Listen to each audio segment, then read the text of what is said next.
The capture.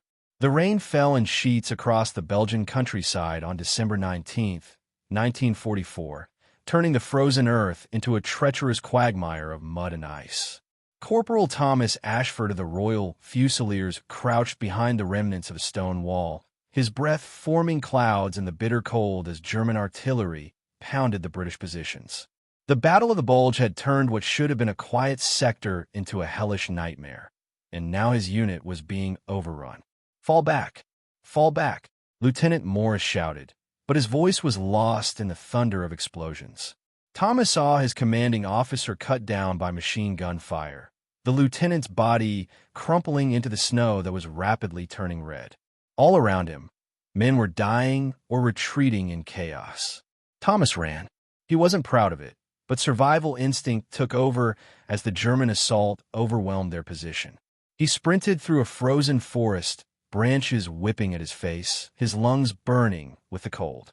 Behind him, he could hear German voices shouting orders, the sound of boots crunching through snow in pursuit. He nearly made it. The Allied lines were less than a mile away when his boot caught on a hidden root beneath the snow. Thomas went down hard, his rifle flying from his hands. Before he could recover, rough hands grabbed him, yanking him to his feet. A German soldier pressed a pistol against his temple while others surrounded him, their weapons trained on his chest. "Hand hoch!" one of them barked. "Hands up!" Thomas raised his trembling hands, staring into the faces of his captors. Most were young, frightened, covered in the same mud and blood that marked all soldiers regardless of which side they fought for. But one man stood apart, an officer, tall and severe, with ice-blue eyes that seemed to look straight through Thomas. His uniform was immaculate despite the chaos of battle, and on his collar were the distinctive lightning bolt insignias of the SS. Hauptsturmführer Karl Brandt. The officer introduced himself in perfect English, his voice cultured and cold. "And you're now my prisoner." Over the next 72 hours, Thomas learned what true fear meant. Brandt separated him from the other prisoners, taking personal charge of his interrogation. The questions came endlessly: unit positions, strength, planned offensives. When Thomas refused to answer, giving only his name, rank, and service number as the Geneva Convention required, Brandt's methods became progressively more brutal. The beatings were methodical, almost clinical. Brandt never lost his composure, never raised his voice. He simply inflicted pain with the detached efficiency of a man who had done this many times before. But it was the psychological torture that truly broke something inside Thomas. Brandt would describe in precise detail what he planned to do, building the anticipation until the actual pain seemed almost a relief. On the third day, as Thomas hung from his wrists in a freezing basement, blood trickling from his split lip and his ribs screaming with every breath, Brandt leaned close and whispered, "You British think you're so civilized, so superior. But when I'm done with you, you'll be nothing but a broken animal. And I will remember your face for the rest of my life." Then came the final horror. Brandt ordered Thomas dragged outside, where 3 other British prisoners were forced to their knees in the snow. "Watch," Brandt commanded, his pistol already drawn. "Watch what happens to those who resist." 3 shots, 3 bodies falling. 3 young men whose names Thomas never learned, executed for no reason other than to demonstrate Brandt's absolute power. Thomas was forced to dig their graves in the frozen earth, his hands bleeding and raw, while Brandt watched with those cold, emotionless eyes. "Remember this moment," Brandt said as Thomas completed the grim task. "Remember that I could have killed you too. Your life is mine to take whenever I choose. You owe your continued existence to my mercy." The next day, Allied forces liberated the area during a rapid advance. In the chaos, Thomas was freed, but Brandt disappeared into the collapsing German lines. As Thomas was evacuated to a field hospital, delirious with fever and infection from his wounds, he made a vow: he would find Karl Brandt. No matter how long it took, no matter where the man hid, Thomas Ashford would find him and make him pay for what he'd done. It was a promise born of trauma and rage, whispered through cracked lips to the darkness of the hospital ward. Thomas didn't know it then, but that vow would consume the next 30 years of his life, transforming him from a simple soldier into something far more dangerous. A man with a singular, burning purpose that nothing could extinguish. The haunting. Thomas returned to England in March 1945, physically healed, but carrying wounds that no doctor could treat. His family, his wife Margaret and their infant son David, welcomed him home with tears and embraces, but they soon realized that the man who had returned was not the same gentle schoolteacher who had left them 3 years earlier. The nightmares came every night without fail. Thomas would wake screaming, drenched in sweat, seeing those 3 prisoners falling in the snow, hearing Brant's cold voice describing the tortures to come. Margaret tried to comfort him, but he would push her away, unable to bear being touched when the memories were so fresh. The doctors called it battle fatigue and said time would heal the psychological wounds. They were wrong. Thomas became obsessed with documentation. He filled notebook after notebook with everything he could remember about Karl Brandt, his face, his voice, his mannerisms, the unit he commanded. He sketched the man's features repeatedly, each drawing more detailed than the last, until he could recreate Brandt's face from memory with unsettling accuracy. Margaret found these drawings hidden throughout their small cottage, in desk drawers between book pages, tucked into coat pockets. "Thomas, you need to let this go," she pleaded one evening, finding him hunched over his notes at 2 in the morning. "The war is over. You survived. That's what matters." He looked at her with eyes that seemed decades older than his 30 years. "He murdered 3 men in cold blood. He tortured me for 3 days. And he's out there somewhere, probably living a comfortable life, while those boys are still in that frozen Belgian soil. I can't let it go, Margaret. I won't." Thomas began his search in earnest in 1946. He wrote letters to the War Crimes Commission, to military intelligence, to anyone who might have information about SS officers who had escaped prosecution. Most of his letters went unanswered or received perfunctory responses stating that thousands of war criminals remained at large and resources were limited. But Thomas was persistent. He learned that Brandt had been listed as missing, presumed dead, in the final days of the war. No body had been recovered, and there were conflicting reports about whether he died in combat or simply deserted. Thomas didn't believe the death reports for a moment. Men like Brandt had plans, escape routes, resources. They didn't die conveniently in the chaos of defeat. His obsession began to cost him everything. Thomas couldn't hold down a teaching position because his mind was always elsewhere, always planning, always searching.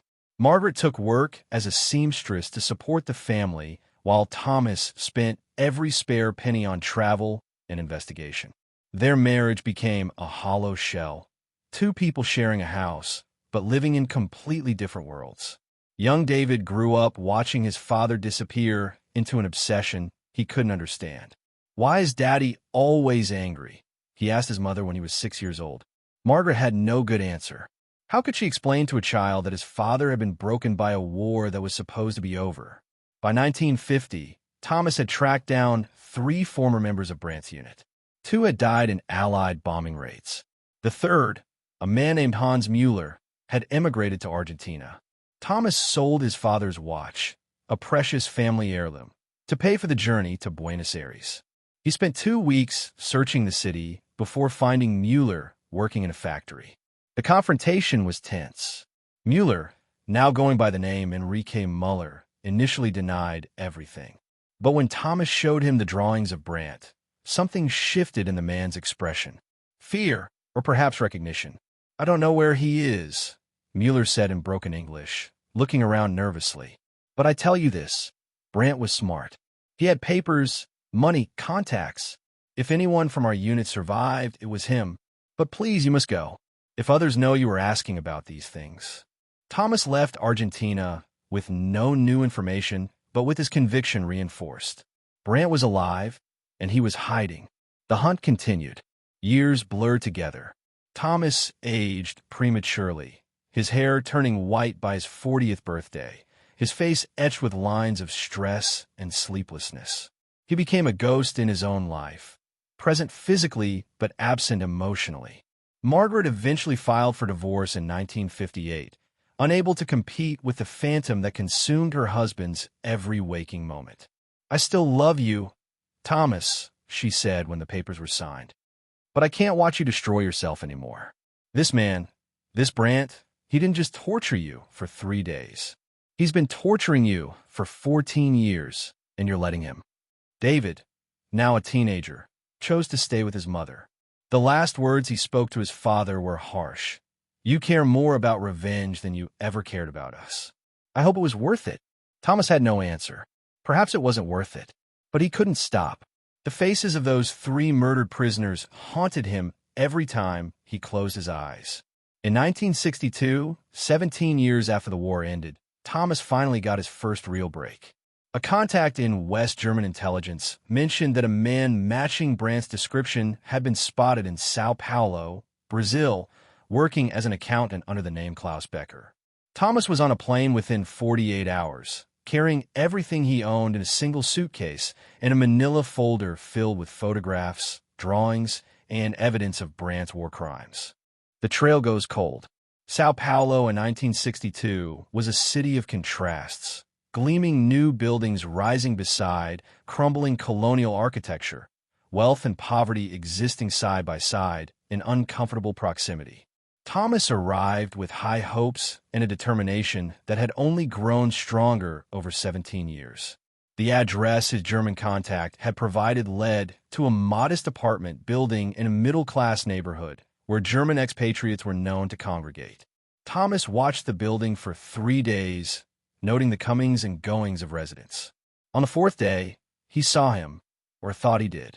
A tall man in his 50s, wearing a gray suit and carrying a briefcase, emerged at precisely 7:30 a.m. From a distance, the resemblance to Brandt was striking. The same height, the same bearing, the same military precision in his movements.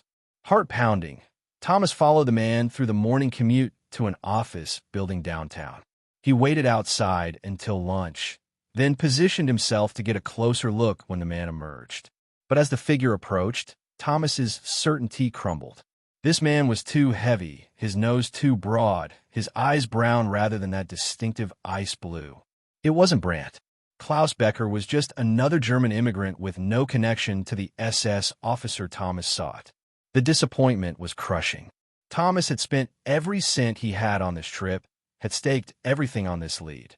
Now he was stranded in Brazil with no money, no prospects, and a target who had once again slipped through his fingers. He took work on the docks, brutal physical labor that left him exhausted but couldn't quiet the voices in his head. At night, in a tiny rented room that smelled of mildew and desperation, he pored over his notes, trying to find a pattern, a clue he might have missed.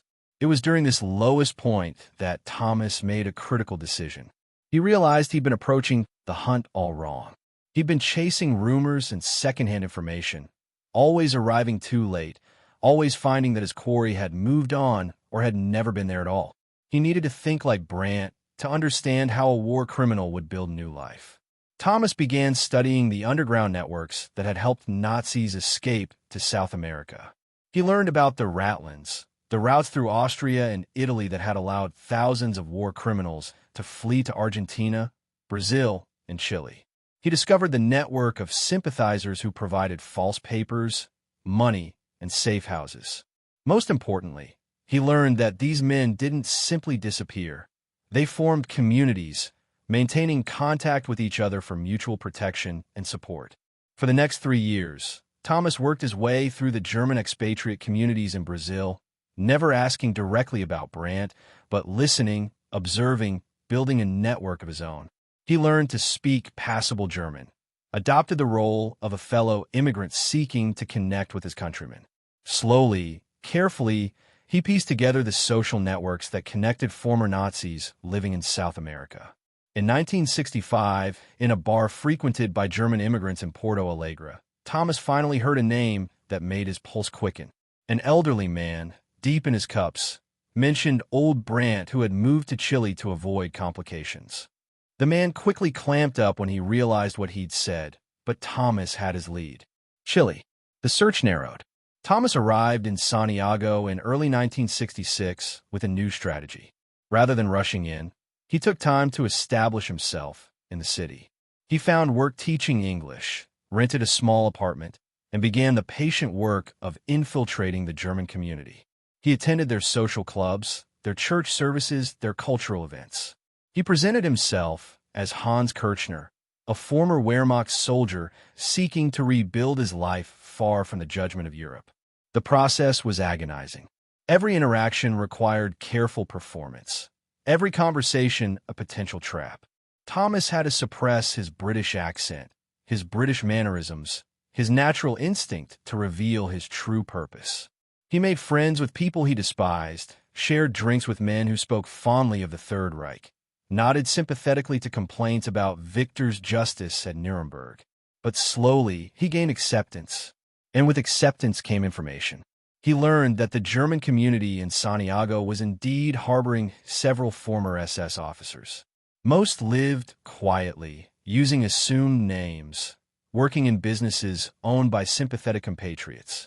Security was tight, newcomers were vetted carefully, and there was an informal network that warned of any suspicious interest from authorities or Nazi hunters. In October 1967, 22 years after the war, Thomas attended a dinner party hosted by a wealthy German businessman. Among the guests was a man introduced as Wilhelm Brunner, a retired businessman who had recently moved to Santiago from Paraguay. The man was in his 60s, gray-haired and wearing thick glasses that partially obscured his features. He spoke little during dinner, keeping to himself in the corner of the room. But when Thomas heard his voice, that cultured, precise English with just a hint of German accent, something inside him recognized it. And when Brunner removed his glasses to clean them, revealing ice-blue eyes that had haunted Thomas's nightmares for over 2 decades, there was no doubt. Wilhelm Brunner was Karl Brandt. Thomas's hands trembled as he lifted his wine glass, forcing himself to remain calm. After all these years, after all the false leads and crushing disappointments, his quarry was finally within reach. But Thomas had learned patience. He'd learned to wait, to plan, to think strategically. Confronting Brandt now, in a room full of his supporters, would be suicide. No, this required careful consideration. As the evening ended and guests departed, Thomas memorized every detail about Brunner: his clothing, his mannerisms, the car he drove, the direction he traveled. The hunt had reached its critical phase. After 22 years of searching, Thomas Ashford had found Karl Brandt. Now came the difficult question: what would he do with that knowledge? The confrontation.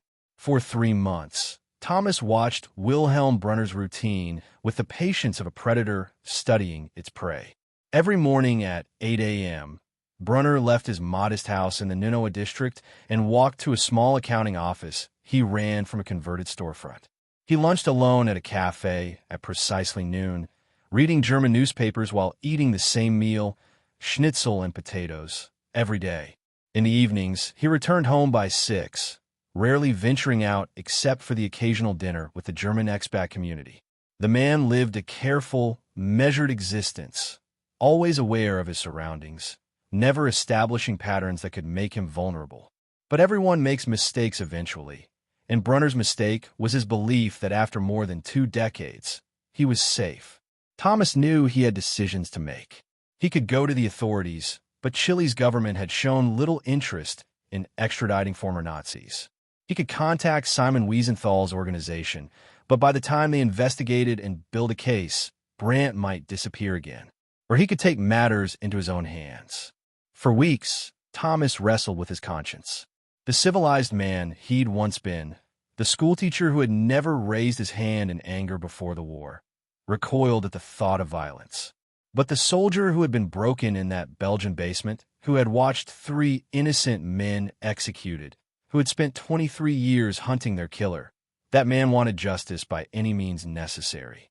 On February 14th, 1968, Thomas made his decision. He would confront Brandt directly, force a confession, and decide his next action based on the man's response. Perhaps Brandt would show remorse, would admit his crimes, and agree to face justice. It was a slim hope, but Thomas clung to it like a drowning man grasping at driftwood. He waited until evening when Brunner would be alone in his office, finishing paperwork before heading home.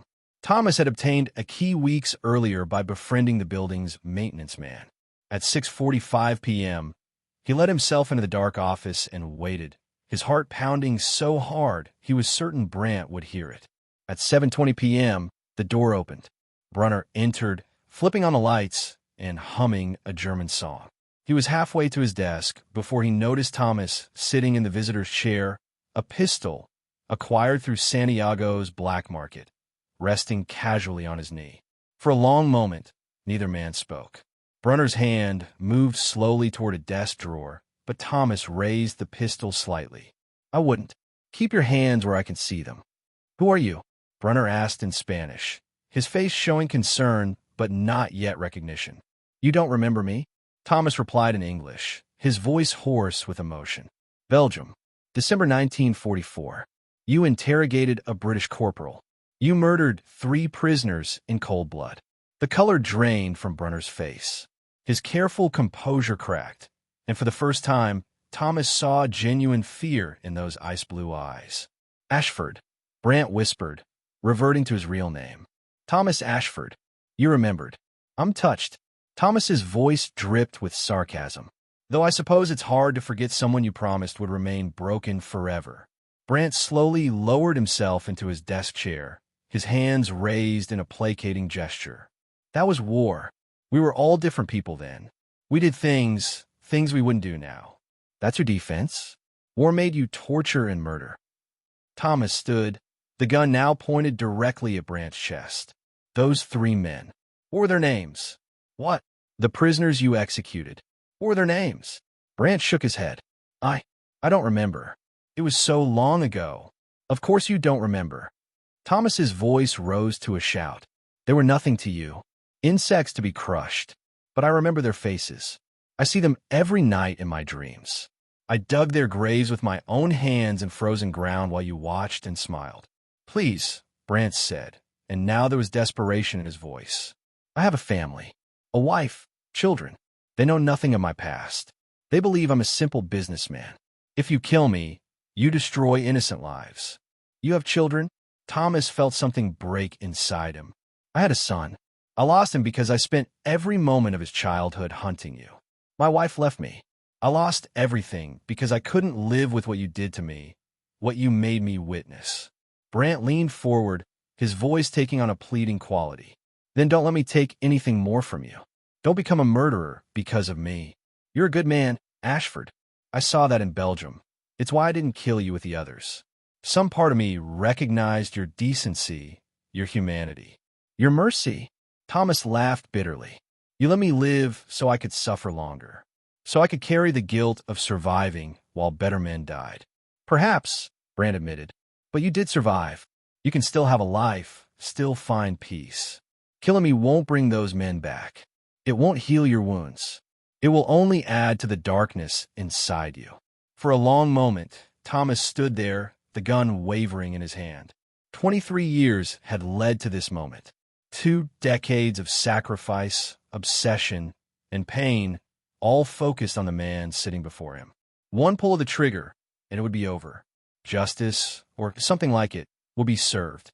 But as Thomas looked at Brandt, really looked at him, he saw not the monster from his nightmares, but a frightened old man clinging to a false identity and a life built on lies. The fire of hatred that had sustained Thomas for so long suddenly fell hollow, inadequate to the weight of what he'd lost pursuing it. "You're right," Thomas said finally, lowering the gun. "Killing you won't fix anything. But I'm not letting you walk away either." He pulled out a small notebook and threw it on the desk. "Right. Everything. Your real name, your SS unit, the crimes you committed, the names of other war criminals you know. Write it all." Brandt stared at the notebook. "And if I refuse? Then I'll kill you and deliver your body to the Israeli embassy with a note explaining who you are. At least your family will know the truth." Slowly, with shaking hands, Karl Brandt began to write. The choice. Thomas left Brandt's office at midnight with a confession that detailed not only the torture and murders in Belgium, but also atrocities committed across the Eastern Front. Executions of civilians, participation in anti-partisan operations that had killed hundreds, collaboration with Einsatzgruppen in eliminating Jewish communities. The document was a damning portrait of a man who had embraced the darkest aspects of Nazi ideology and acted on them with systematic efficiency. Walking back to his apartment through Santiago's empty streets, Thomas felt strangely hollow. For 23 years, his life had been defined by the hunt. Now, holding the confession that could bring Brandt to justice, he felt no triumph, no satisfaction, only an exhausting emptiness. He spent 3 sleepless nights weighing his options. The confession in his hands was explosive. He could deliver it to authorities, but which ones? Chilean police had shown little interest in pursuing Nazi war criminals. The Israeli Mossad might act, but their methods were often extrajudicial. The German government was beginning to prosecute war criminals, but the process was slow and uncertain. Or he could deliver the document to the press, exposing Brandt publicly. The man's comfortable life would be destroyed, his family would learn the truth about who he really was, and he would likely spend his remaining years in prison. It was what justice demanded. It was what those 3 murdered prisoners deserved. But Thomas couldn't shake Brandt's words from his mind. Don't let me take anything more from you. Don't become a murderer because of me. Was pursuing revenge, even legal revenge, just another way of letting Brandt continue to control his life? On the 4th night, Thomas received an unexpected visitor. A young woman, perhaps 25 years old, knocked on his apartment door. She had Brandt's ice-blue eyes, and Thomas knew immediately who she was before she introduced herself. "My name is Anna Brunner," she said in accented English. "My father told me what happened. He told me everything." Thomas invited her in, wary but curious. Anna sat stiffly in the room's only chair, her hands clasped in her lap. "My father is not a good man," she began. "I know this now, but he is still my father, and I love him. He's been kind to me and my siblings. He works hard to provide for us. The man you described from the war, I don't know that person. That's because he's been lying to you your entire life," Thomas replied, though not unkindly. "Yes," Anna admitted, "but here's what I must ask you. What purpose does it serve now to destroy him? Will it bring back the man he killed? Will it heal your wounds? Or will it simply create more suffering? For my mother, who believes she married an honest man. For my younger siblings who are still in school, for me." Thomas studied her face, seeing genuine anguish there. "Your father showed no mercy to his victims. Why should I show mercy to him?" "Because you are not my father," Anna said quietly. "Because revenge that harms innocence is not justice. My mother, my siblings, we committed no crimes. Yet we will pay for his sins if you expose him. And what about justice for his victims?"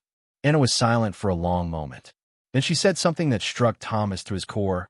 "My father is dying. He has lung cancer. The doctors give him perhaps a year, maybe less. Justice will come for him soon enough, with or without your intervention.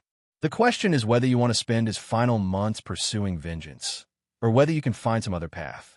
After Anna left, Thomas sat in darkness, wrestling with a decision that felt impossible. Every instinct, every memory of those 3 prisoners falling in the snow, every nightmare that had haunted him for 2 decades screamed for justice. But Anna's words echoed in his mind. "You are not my father. Don't become like him." Thomas began following Brandt again, but this time with a different purpose.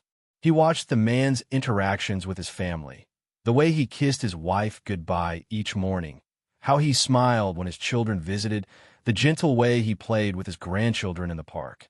It was jarring, seeing this domestic scene played by a man Thomas knew to be a monster. But Thomas also saw something else. Brandt was indeed dying. The man had lost weight, his skin had taken on a grayish pallor, and he sometimes had to stop and catch his breath after minimal exertion. Whatever punishment Thomas might inflict, fate had already pronounced a death sentence. In May 1968, Thomas made a decision that surprised even himself. He would not expose Brandt publicly. He would not deliver the confession to authorities. Instead, he would keep it as a record, a testament to crimes committed and admitted. And he would watch Karl Brandt die slowly, knowing the truth but unable to escape it. It was not the justice Thomas had imagined. It was not the satisfaction of seeing Brandt arrested and tried. But it was a kind of justice nonetheless, forcing the man to face death while carrying the weight of his crimes, knowing that his carefully constructed false identity had been penetrated, that someone knew exactly who and what he was. Thomas wrote a letter to David, his estranged son, now 30 years old and living in Manchester. In it, he explained what he'd been hunting all these years and why. He didn't ask for forgiveness. He knew he'd forfeited the right to that long ago. But he wanted his son to understand that the obsession that had destroyed their family was finally ending. David's reply came 6 weeks later. I don't know if I can forgive you for abandoning us, but I'm glad you found whatever it is you were looking for. Maybe now you can start living again instead of just existing. It wasn't reconciliation, but it was a crack in the door, a possibility that perhaps Thomas might salvage something from the wreckage of his life. The vigil. As 1968 turned into 1969, Thomas established a strange routine. Every week, he would walk past Brant's house, observing from a distance as the man's health deteriorated. Sometimes he saw Brant in the garden, moving slowly, supported by his wife. Other times, Brant would be in a wheelchair, his once military bearing replaced by the slumped posture of terminal illness. Thomas found work teaching English at a language school, establishing something resembling a normal life for the first time in decades. He rented a better apartment, made casual friends among his colleagues, even attended social gatherings. But always in the back of his mind was the knowledge that Karl Brandt was dying, and that somehow, in watching his enemies decline, Thomas was fulfilling a mission he couldn't fully articulate even to himself. In March 1969, Thomas encountered Anna Brunner at a bookstore. She recognized him immediately and, after a moment's hesitation, approached. My father asks about you, she said. He wonders if you're still watching. Tell him yes, Thomas replied. He wants to speak with you. Before he dies, he wants to talk. Thomas felt a surge of conflicting emotions. Anger, curiosity, revulsion, and something that might have been compassion. What? I don't know. He won't tell me. But he's asked every day for the past month. Please, whatever he did to you, whatever justice you seek, let him have this one conversation. He has perhaps 3 months left. Thomas agreed, though he couldn't explain why. Perhaps it was curiosity about what Brant might say. Perhaps it was a desire to confront the man one final time. Or perhaps, after so many years of pursuit, he simply needed closure. The meeting took place on a Sunday afternoon in Brant's house. Anna led Thomas to a converted bedroom where her father lay in a hospital bed, oxygen tubes in his nose, his once robust frame wasted by cancer. The ice-blue eyes were dimmer now, but they still held intelligence, and Thomas was surprised to see what looked like remorse. Ashford, Brant said, his voice weak. You came. I came, Thomas replied, standing at the foot of the bed. Say what you need to say. Brant gestured weakly to a chair. Please sit. This may take some time. When Thomas reluctantly complied, Brant continued. I've been thinking about Belgium, about you, about those 3 prisoners, about many other things I did during the war. For years, I told myself I was just following orders, that I was a soldier doing his duty. But that's a lie, isn't it? Yes, Thomas said simply. I enjoyed it. The admission hung in the air like poison. Not all of it, but parts of it. The power, the control, the ability to decide who lived and who died. I told myself it was necessary, that we were building something glorious. But the truth is, I became a monster, and some part of me reveled in it. Thomas said nothing, letting Brant continue.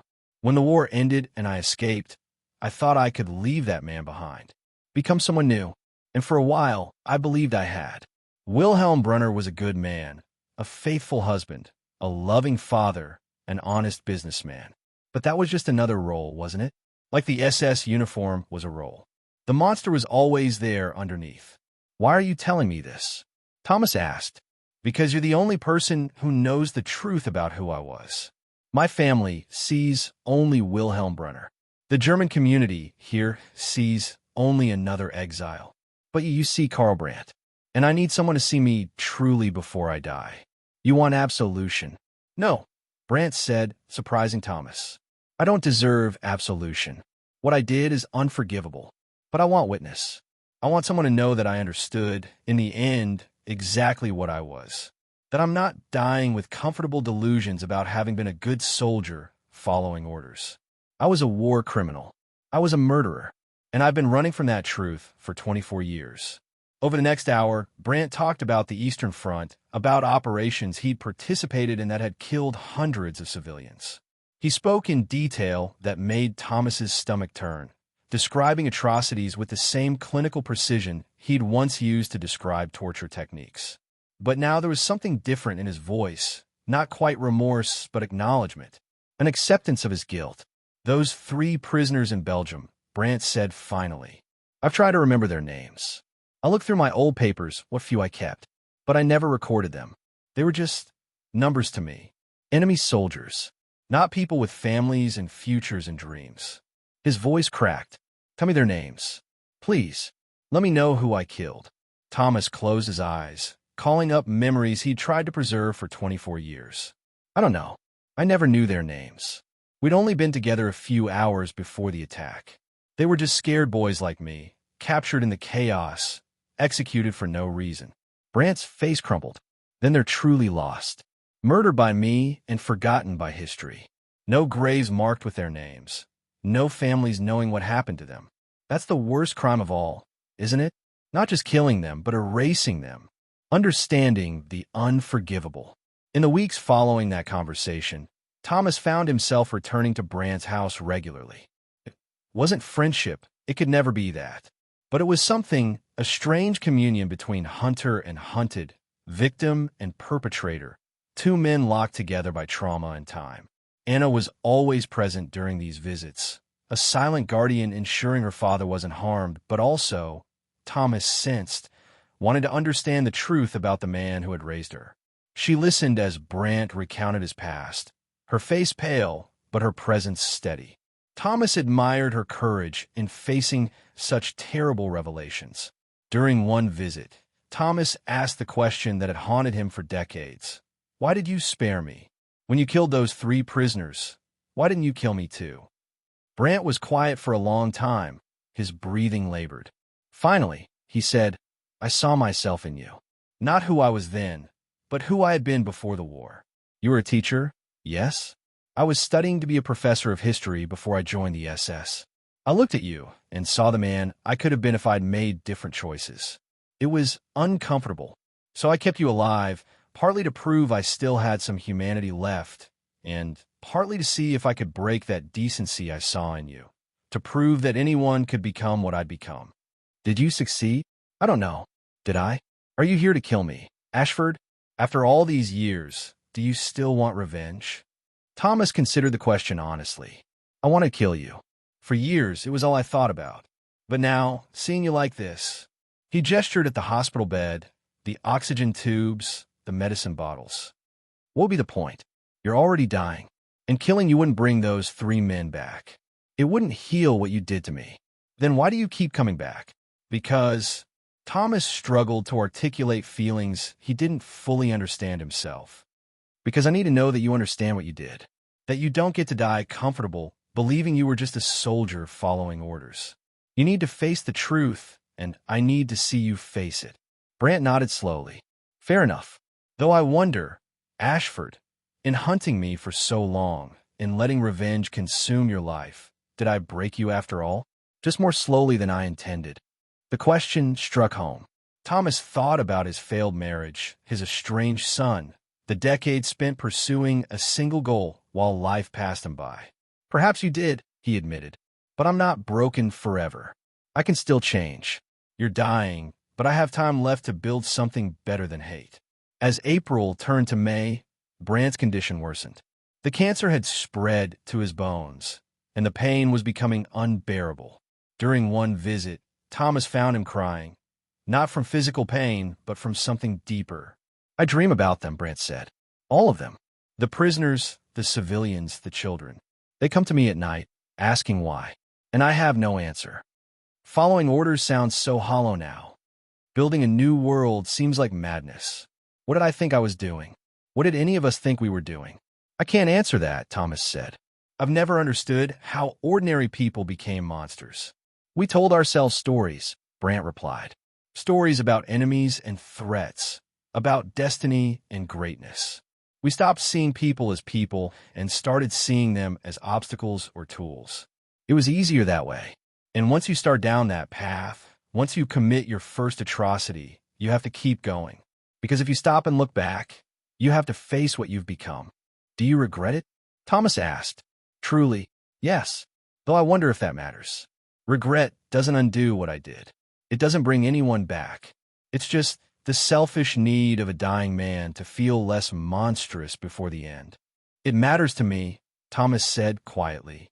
Not because it excuses anything, but because it means you're dying as a human being capable of remorse rather than as the monster you became. That's something. Anna entered then with medication for her father. As she helped him swallow pills, Thomas saw tears on her cheeks. The truth about her father's past had shattered her world, but she remained devoted to him, a testament to the complicated nature of love and family. Anna, Brant said weakly, I'm sorry you had to learn these things.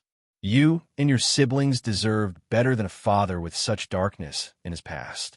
I'm glad I know the truth, Anna replied, though her voice trembled. Lies would have been worse. At least now I understand why you always seemed to carry such sadness, why you never spoke of your past. After that visit, Thomas walked through Santiago's streets for hours, processing everything. He'd spent 24 years hunting Karl Brandt, imagining this moment when the man would be brought low, forced to face his crimes. He'd expected to feel triumph or satisfaction. Instead, he felt only a profound sadness. For the murdered prisoners who would never know justice, for Anna and her family who loved a man who had done unforgivable things, for himself and the decades he'd lost to obsession. But underneath the sadness was something else, a tentative sense of freedom.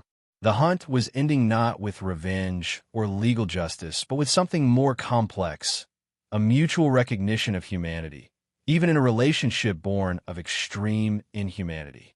Brandt wasn't absolved, but he was seen. And in seeing him truly, Thomas was perhaps finally releasing the hold the man had maintained over his life for so long. Forgiveness and release.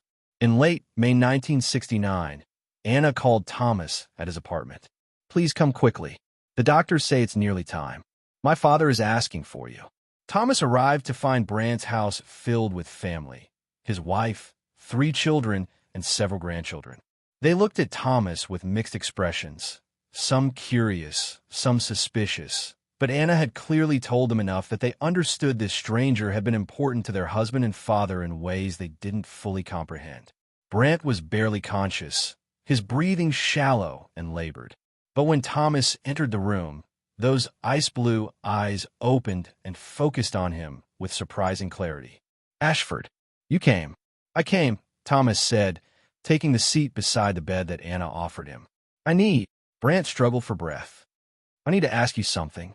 It's presumptuous, unforgivable even to ask, but I'm dying and this is my last chance. What is it? Can you forgive me? The words came out barely above a whisper. Not for my sake. I don't deserve forgiveness. But for your sake, so you can finally be free of me. Thomas felt a storm of emotions. For 24 years, he'd imagined this moment, but it had never gone like this in his fantasies. He'd imagined Brandt begging for mercy, or defiant to the end, or offering 1,000 justifications. He'd never imagined a simple, direct question. Can you forgive me? I don't know if I can, Thomas said honestly. What you did, to me, to those 3 prisoners, to countless others, it's unforgivable by any normal standard. You tortured me. You murdered innocent men. You participated in atrocities that destroyed families and communities. How can anyone forgive that? They can't, Brandt agreed. But forgiveness isn't about what I deserve. It's about whether you can let go of the hate that's been poisoning your life. Anna told me about your son, your ex-wife, the years you spent hunting me instead of living. Don't let me take anything more from you, Ashford. Please. Thomas sat in silence, aware of Anna and her family watching from the doorway. He thought about the 3 prisoners in the snow, about the cold Belgian winter, about the decades of nightmares and obsession. He thought about his son David, whom he'd abandoned in pursuit of revenge.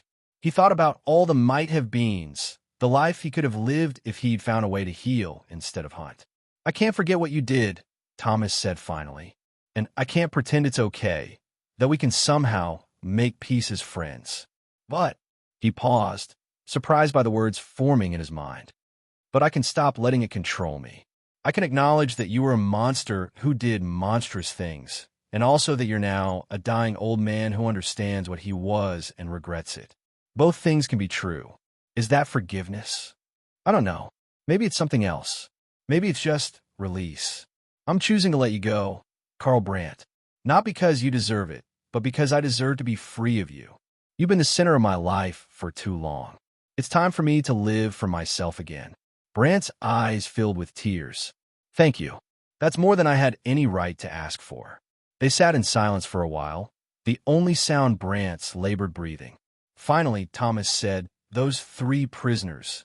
I want to memorialize them somehow. I don't know their names, but someone should remember that they existed, that they died, that their murder was witnessed and acknowledged. Will you help me do that? Before you die, help me create some kind of memorial." Brandt nodded weakly. Over the next hour, with Anna taking notes, Brandt described everything he could remember about that day in Belgium. The location, the date, the unit he'd been with. He also provided information about other atrocities he'd witnessed or participated in, names of victims when he could remember them, locations of unmarked graves.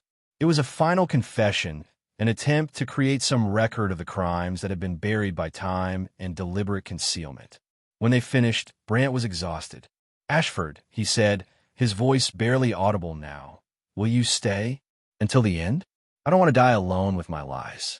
I want someone who knows the truth to be here." Thomas hesitated. Anna touched his arm gently. "Please. For me, if not for him. I need someone here who understands the full truth about who my father was." So Thomas stayed. He sat beside Carl Brandt's bed as the hours passed, as the family came and went, as the old man's breathing grew more labored and irregular. In the early hours of May 28th, 1969, Carl Brandt opened his eyes one last time, looked at Thomas and whispered, "Thank you for seeing me." Then he closed his eyes and died. In the days that followed, Thomas helped Anna compile the information Brandt had provided. They sent copies to the Simon Wiesenthal Center, to the German authorities, to historians specializing in war crimes. Some of the information led to the identification of unmarked graves, giving closure to families who had wondered for decades what happened to missing relatives. It wasn't justice in any complete sense, but it was something, a small attempt at accountability and remembrance. Thomas attended Brandt's funeral, standing at the back while the family and friends who knew him as Wilhelm Brunner eulogized a man they believed to be a kind businessman and devoted father. Only Anna, Thomas, and now the wider world through Brandt's final confession knew the truth. It was a strange feeling holding that knowledge while listening to others speak of a man who had never really existed. After the funeral, Thomas made arrangements to return to England. Before leaving, he met with Anna one last time. "Do you regret coming here?" she asked. "Spending 24 years hunting my father." Thomas considered the question carefully. "Yes and no. I regret the life I lost, the relationships I destroyed, the years I wasted on hate. But I don't regret ensuring that your father's crimes were recorded and acknowledged. The world needed to know what he did. Those victims deserve to be remembered. And forgiving him, do you really forgive him? I don't know if what I felt was forgiveness exactly, but I do feel free of him now. The burden I've carried for so long, it's lighter. Maybe that's enough." Anna handed him an envelope. "My father wrote this before he died. He wanted you to have it." Thomas opened the envelope to find a letter in Brandt's shaky handwriting. "Ashford, you showed me more humanity in my final days than I showed anyone during the war. You could have killed me, exposed me, destroyed my family. Instead, you gave me the chance to face my crimes honestly before I died. That was a gift I didn't deserve, but will be eternally grateful for. I cannot undo what I did. I cannot bring back those I murdered or heal those I harmed. But I can die knowing that someone understood the full measure of my evil and still saw enough humanity in me to allow this final accounting. Thank you, Carl Brandt." Thomas folded the letter and put it in his pocket. It wasn't closure. He didn't believe in closure, but it was an ending. And endings, even complicated ones, had value. He returned to England in June 1969, 24 years after leaving it to hunt Karl Brandt. He was 61 years old, his hair white, his face lined with decades of obsession and pain. But for the first time since 1944, he felt like he could breathe freely. Thomas reached out to his son David, and slowly, tentatively, they began to rebuild a relationship. It would never be what it might have been, but it was something. He returned to teaching, finding satisfaction in shaping young minds rather than pursuing old ghosts. And when the nightmares came, as they still did, they were somehow more manageable. The faces of the 3 murdered prisoners no longer accusing him of failing to avenge them, but simply asking to be remembered. Thomas Ashford lived another 22 years, dying peacefully in 1991 at the age of 83. In his will, he left money for a memorial in Belgium commemorating the unknown British prisoners executed there in December 1944. The memorial stands there still, a simple stone marker in a small village cemetery, bearing the inscription, "To the 3 unknown soldiers murdered here by war's cruelty." They are remembered, and the truth of their deaths is acknowledged. It wasn't the justice Thomas had imagined when he began his hunt in 1945, but perhaps it was the justice that mattered most. Not revenge, but remembrance. Not punishment, but truth.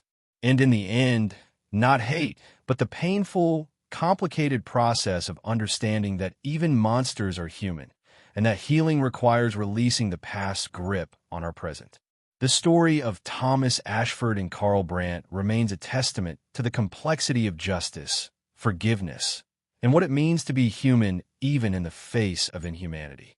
It offers no easy answers, no comfortable resolution, only the truth that some wounds never fully heal, but we can choose whether they define us or whether we define ourselves beyond them.